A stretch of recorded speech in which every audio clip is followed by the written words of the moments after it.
دیا منشور دیا، کئی راہیں دی کئی موڑ دیے، ہو لاکھوں سلام اس آقا پر، بت لاکھوں جس نے توڑ دیے، لوگوں کو دیا پیغام سکون، دل لاکھوں جس نے جوڑ دیے، دل لاکھوں جس نے جوڑ دیے۔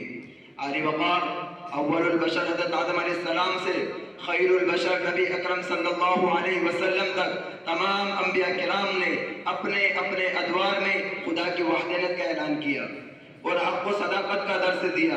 وہ سب معلم ہی تو تھے، لیکن فخر انسانیت، تاجدار مدینہ، محبوب خدا حضرت محمد صلی اللہ علیہ وسلم پوری انسانیت کے لیے ایک عظیم اور مثالی معلم بن کر تشریف لائے۔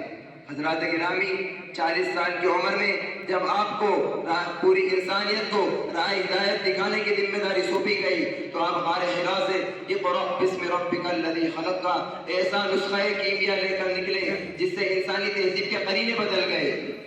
آپ کی بارگاہ کی نسبت سے زمین پرچمن بنی، آپ کے نعل پاک کے بوسہ سے آسمان بلند ہوا، آپ نے ساری دنیا کو روشن کر دیا۔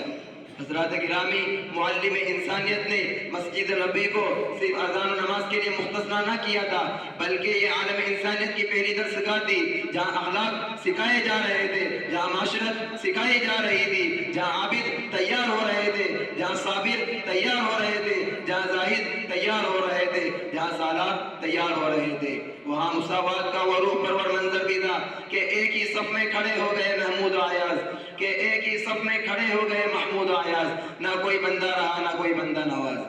پھر چشم فلک نے دیکھا کہ اس درسگاہ سے فارغ التحصیل علماء کرام کون تھے؟ وہ تھے حضرت ابو بکر۔ جب غار ثور میں آپ کے آنسوؤں کا قطرہ حضور کے چہرے انور پر گرا تب کہا، حضور سانپ نے ڈس لیا ہے، درد کی شدت ہے، لیکن پیر اس لیے نہیں ہٹایا کہ آپ کے آرام میں خلل پڑے۔ وہ تھے حضرت عمر جنہوں نے آدھی دنیا پر حکومت کی، وہ پیون لگے کپڑوں سے زمین پر بیٹھ کر سارے فیصلے کیا کرتے تھے۔ وہ تھے عثمان جن کے بارے میں حضور نے خود فرمایا، عثمان کی دو فرشتے بھی آیا کرتے ہیں۔ وہ تھے حضرت علی جن کی ذوالفقار کے سامنے کسی کافر میں کھڑے ہونے کی ہمت نہ تھی۔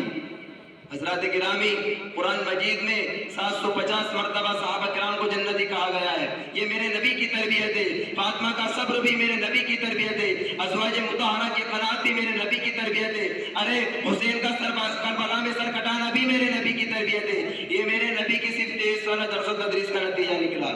حضرات گرامی، جب اعلان نبوت ہوا تو ایک بھی مسلمان نہ تھا، لیکن ہمارے پیارے نبی صلی اللہ علیہ وسلم اس دنیا سے رخصت ہو رہے تھے تو 1,24,000 صحابہ آپ کے قدموں میں پڑے تھے۔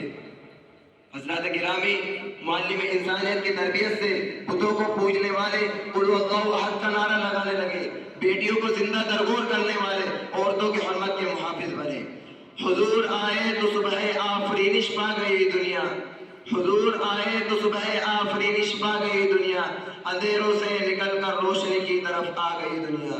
بجھے چہروں کا زنگ اترا، بے نور چہروں پر نور آیا، بجھے چہروں کا زنگ اترا، بے نور چہروں پر نور آیا۔ حضور آئے تو انسانوں کو جینے کا شعور آیا، حضور آئے تو انسانوں کو جینے کا شعور آیا۔ انہی چند باتوں پہ میں اپنی تقریر کو ختم کرتا ہوں۔ وآخر دعوانا الحمدللہ رب العالمین۔